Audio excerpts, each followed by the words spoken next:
বন্ধুরা, তোমরা জানলেই অবাক হয়ে যাবে, মাথায় মাথা উঠে যাবে। এমনই এক পরিস্থিতি। হ্যাঁ, পৃথিবীতে এমন এক জায়গা আছে, সেই জায়গার নাম তোমার, তোমার বাবার, এমনকি তোমার দাদুর দাদুর দাদুর 14 গোষ্ঠীর নাম মেলালেও পূরণ হবে না। এই জায়গার নামকে বানিয়েছিল কে জানি, কিন্তু যে বানিয়েছিল সে এখন হয়তো পাগলা গারদে বন্দি। জায়গাটার নাম কি?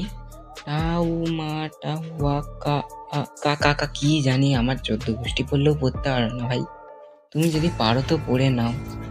এইটা এমন এক জায়গা যার নামে স্পেলিংটা করা তো দূরের কথা, কিন্তু এই নামের ওয়ার্ডসগুলো এতই বেশি যেটা ইংলিশ অ্যালফাবেটের থেকেও বেশি। হ্যাঁ, 85 ওয়ার্ডসের এই জায়গা, 85 ওয়ার্ডসের এই জায়গার নাম কি? টাও মাও কাও কিছু বুঝতে তো পারছি না, কিন্তু এমন ভিডিও আরও দেখার জন্যে দয়া করে সাবস্ক্রাইবের বাটনটা জুতো দিয়ে খুলে মারো, খুলে।